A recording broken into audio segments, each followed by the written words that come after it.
ദൈവം ഏകൻ, അപ്പോൾ തന്നെ ദൈവം മൂവർ. ക്രിസ്ത്യാനിത്വത്തിൽ വളരെയധികം തർക്കങ്ങളും ചർച്ചകളും ദൈവം ഏകനോ ത്രിയേകനോ എന്ന വിഷയത്തെക്കുറിച്ച് നടന്നുകൊണ്ടിരിക്കുകയാണ്. ചിലർ പറയുന്നു ദൈവം ഏകനാണെന്ന്, മറ്റു ചിലർ പറയുന്നു ദൈവം മൂവരാണെന്ന്. പിതാവ് ഒരു ദൈവം, പുത്രൻ മറ്റൊരു ദൈവം, പരിശുദ്ധാത്മാവ് മറ്റൊരു ദൈവം. അപ്പോൾ അവർ പറയുന്നു ഇപ്രകാരം 3 ദൈവങ്ങളുണ്ടെന്ന്.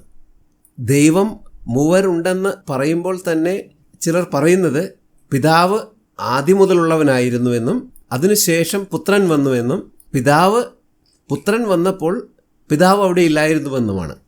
അതിനുശേഷം പരിശുദ്ധാത്മാവുണ്ട്, പരിശുദ്ധാത്മാവ് വന്നപ്പോൾ പിതാവ് അവിടെ ഇല്ലായിരുന്നു, പുത്രനും അവിടെ ഇല്ലായിരുന്നു.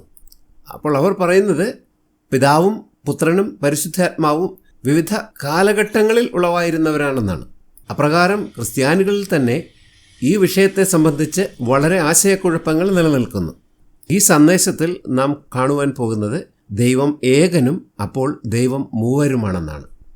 നിങ്ങൾ പ്രത്യേകം ശ്രദ്ധിക്കണം, ദൈവം ഒരു വ്യക്തിയാണെന്നോ ദൈവം 3 വ്യക്തികളാണെന്നോ അല്ല ഇതിൻ്റെ അർത്ഥം.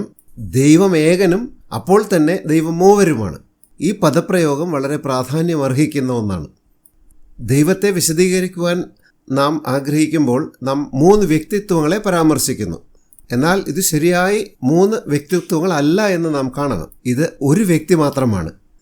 വേദപുസ്തകം പറയുന്നു നിസ്തുലമായി ദൈവം ഏകനാണ്, അപ്പോൾ തന്നെ അവർ മൂവരുമാണ്. 1 കൊരിന്ത്യർ 8:4 2 ഭാഗം ഇപ്രകാരം പറയുന്നു, ഏക ദൈവമല്ലാതെ ദൈവമില്ല എന്നും നാം അറിയുന്നു. യെശയ്യാ 45:5 ഞാൻ യഹോവയാകുന്നു, മറ്റൊരുത്തനുമില്ല, ഞാനല്ലാതെ ഒരു ദൈവവുമില്ല. വാക്യങ്ങളും ഒരു ഏക ദൈവത്തെക്കുറിച്ച് പ്രതിപാദിക്കുന്നു.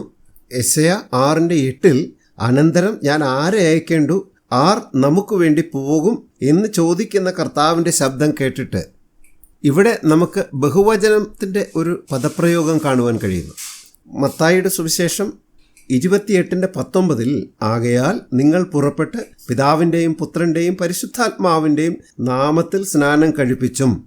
ഇവിടെ നമുക്ക് പിതാവിനെയും പുത്രനെയും പരിശുദ്ധാത്മാവിനെയും കാണുവാൻ കഴിയുന്നു. അതിനാൽ വേദപുസ്തകം പറയുന്നു ദൈവം നിസ്തുലമായി ഏകനാണെങ്കിൽ തന്നെയും അവൻ മൂവരാണെന്ന് കാണിക്കുന്നു. യെശയ്യാവ് 45:21b യഹോവയായ ഞാനല്ലയോ, ഞാനല്ലാതെ വേറൊരു ദൈവമില്ല, ഞാനല്ലാതെ നീതിമാനായൊരു ദൈവവും രക്ഷിതാവുമില്ല.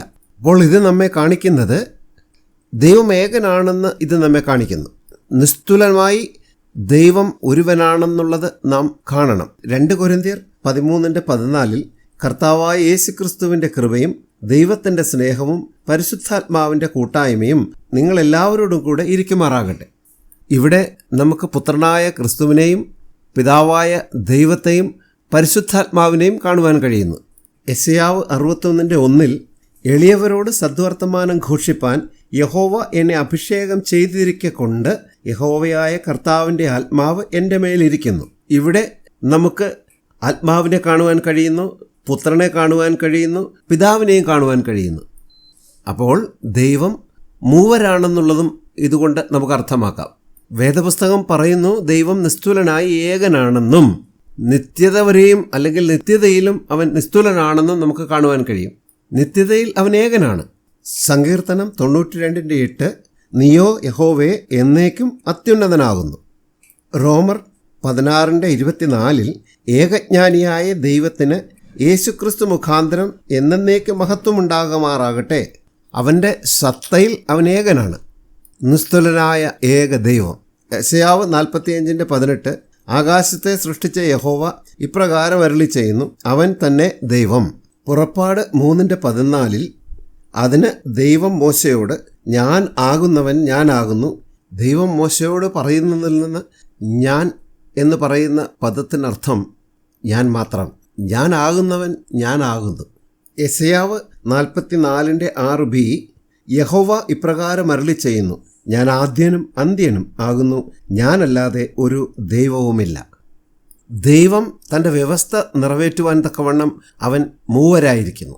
എഫെസ്യർ 16-17 അവൻ തൻ്റെ മഹത്വത്തിൻ്റെ ധനത്തിനൊത്തവണ്ണം അവൻ്റെ ആത്മാവിനാൽ നിങ്ങൾ അകത്തെ മനുഷ്യനെ സംബന്ധിച്ച് ശക്തിയോടെ ബലപ്പെടേണ്ടതിനും ക്രിസ്തു വിശ്വാസത്താൽ നിങ്ങളുടെ ഹൃദയങ്ങളിൽ വസിക്കേണ്ടതിനും വരം നൽകണമെന്നും. ഇവിടെ അവൻ്റെ ആത്മാവിനാൽ എന്ന് പറയുന്നത് പരിശുദ്ധാത്മാവിനെ കാണിക്കുന്നു. ക്രിസ്തു പുത്രനെ കുറിക്കുന്നു. ഇവിടെ നമുക്ക് ഇവരെ മൂവരെയും കാണുവാൻ കഴിയുന്നു. ഇവിടെ പിതാവ് തൻ്റെ ശക്തിയാൽ ബലപ്പെടുത്തുന്നു. അത് നമ്മുടെ അകത്തെ ആത്മാവിനെ ബലപ്പെടുത്തുന്നു. പ്രകാരം ബലപ്പെടുത്തിയതിനു ശേഷം ക്രിസ്തു വിശ്വാസത്താൽ നമ്മുടെ ഉള്ളിൽ വസിക്കേണ്ടതാണ്. ദൈവത്തിൻ്റെ വ്യവസ്ഥയോട് ബന്ധപ്പെട്ടിരിക്കുന്നു. 1 പത്രോസ് 1:2 പിതാവായ ദൈവത്തിൻ്റെ മുന്നറിവിനൊത്തവണ്ണം ആത്മാവിൻ്റെ വിശുദ്ധീകരണം പ്രാപിച്ച് അനുസരണം കാണിപ്പാനും യേശുക്രിസ്തുവിൻ്റെ രക്തത്താൽ തളിക്കപ്പെടുവാനുമായി പിതാവായ ദൈവം നമ്മെ മുന്നറിയുകയും ആത്മാവ് നമ്മെ വേർതിരിക്കുകയും കർത്താവായ യേശു ക്രിസ്തു തൻ്റെ രക്തത്താൽ നമ്മെ തളിക്കുകയും ചെയ്തു. ആ തളിക്കലിലൂടെ അവൻ നമ്മെ വീണ്ടെടുത്തു. ഇവിടെ നമുക്ക് പിതാവായ ദൈവത്തെയും പരിശുദ്ധാത്മാവിനെയും പുത്രനായ ക്രിസ്തുവിനെയും കാണുവാൻ കഴിയുന്നു. അപ്പോൾ ദൈവം മൂവരായി എന്തുകൊണ്ട് നിലനിൽക്കുന്നു? അത് അവൻ്റെ വ്യവസ്ഥ നിറവേറ്റുവാനായി നിലനിൽക്കുന്നു.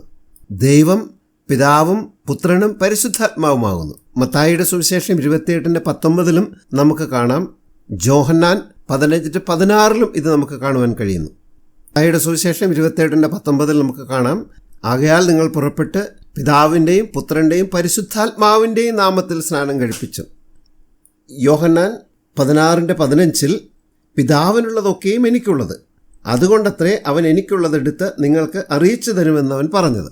എനിക്കുള്ളത് എന്ന് പറയുന്നത് ക്രിസ്തുവിനെക്കുറിച്ചും അവൻ എന്നുള്ളത് പിതാവിനെക്കുറിച്ചും പറയുന്നു. ഇവിടെയും നമുക്ക് പിതാവിനെയും പുത്രനെയും പരിശുദ്ധാത്മാവിനെയും കാണുവാൻ കഴിയുന്നു. ദൈവത്തിൻ്റെ വ്യവസ്ഥയ്ക്ക് വേണ്ടി അവർ മൂവരായി തീർന്നിരിക്കുന്നു. അവൻ്റെ വ്യവസ്ഥ നിറവേറ്റുന്നതിന് വേണ്ടിയുള്ള പകരലിനു വേണ്ടിയാണ്. ദൈവം തൻ്റെ പകർച്ചയിലൂടെ നമ്മിലേക്ക് പകരുവാൻ ആഗ്രഹിക്കുന്നു. അത് തൻ്റെ വ്യവസ്ഥ നിറവേറ്റുന്നതിന് വേണ്ടിയാണ്. 1 കൊരിന്ത്യർ 12:4 എന്നാൽ കൃപാവരങ്ങളിൽ വ്യത്യാസമുണ്ട്, ആത്മാവ് ഒന്നത്രേ. അതിൻ്റെ 5-6 വായിക്കുമ്പോൾ ശുശ്രൂഷകളിൽ വ്യത്യാസമുണ്ട്, കർത്താവ് ഒരുവൻ, വീര്യപ്രവൃത്തികളിൽ വ്യത്യാസമുണ്ട്, എങ്കിലും എല്ലാവരിലും എല്ലാം പ്രവർത്തിക്കുന്ന ദൈവം ഒരുവൻ തന്നെ. പ്രവർത്തന പരിധികളിൽ വ്യത്യാസമുണ്ട്, എന്നാൽ അത് അതേ ദൈവം തന്നെയാണ്. നമുക്ക് ആത്മാവിനെ കാണാം, പുത്രനായ കർത്താവിനെ കാണാം, പിതാവായ ദൈവത്തെ കാണാം. സംഖ്യാപുസ്തകം 6:24-26 വരെയുള്ള വാക്യങ്ങളിൽ യഹോവ നിന്നെ അനുഗ്രഹിച്ച് കാക്കുമാറാകട്ടെ, ഇത് പിതാവിനെ കാണിക്കുന്നു.